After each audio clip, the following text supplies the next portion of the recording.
Symptoms ہوتے ہیں نا بیماری کے, یہ جو ذہنی مرض ہے اس کی بیماری کے سمٹمز آپ نے پہلے بھی دیکھے تھے.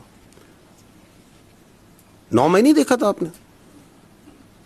اسی جی ایچ کیو میں جہاں بیٹھے ہیں اس پہ اس نے حملہ نہیں کرایا تھا کہ نہیں کرایا تھا؟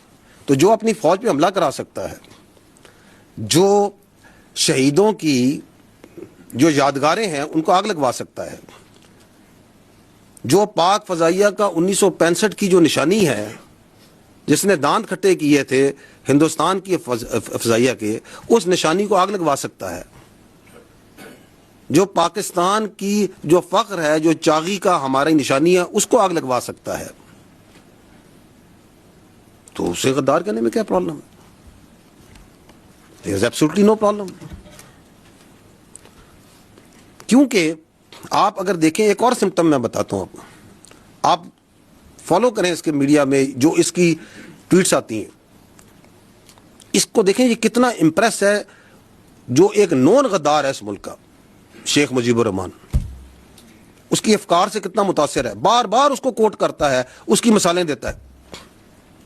اس کو کیا پرابلم ہے کہ وہ یہ کہے کہ جو فوج کے ساتھ بیٹھ کے کوئی ورکشاپ میں بیٹھے گا وہ غدار ہے؟ He has absolutely no problem because that is what he believes. کیونکہ وہ یہ سمجھتا ہے کہ اس کو سارا علم ہے, اس کے علاوہ سب غلط ہے, اور جو وہ کہہ رہا ہے سب ٹھیک ہے. اور اگر آپ اس کے لیے کام کریں, اس کے ساتھ چلیں, تو آپ بھی ٹھیک ہیں. جس کی سیاست کی ڈیفینیشن یہ ہے کہ اگر میں اقتدار میں ہوں تو جمہوریت ہے, اگر میں اقتدار میں نہیں ہوں تو آمریت ہے. That's his definition of politics, which he understands. لیکن again, I will again repeat that you can fool some of the people all the time, all of the people some of the time, but you cannot fool all the people all the time. تو آپ کی یہ سیاسی سوبدہ بازی ہے, اس کا کام, اس کا وقت ابھی ختم ہو چکا ہے. ایک اور جو یہ شخص ہے, اس کے بیانیے کی ایک اور کاروائی آپ کو بھی دکھاتے ہیں, اور وہ ہے his obsession of his media and social media with army. وہ اتنی obsession comical ہے کہ یہ ہر, آپ ان کی فالو کریں ان کے بیانیے کو, جس کی میں نے آپ کو چلایا, وہ کیسے ایک آرگنائز طریقے سے چلاتے ہیں, کہ اس کے اندر how much obsessed with this what is happening in the army.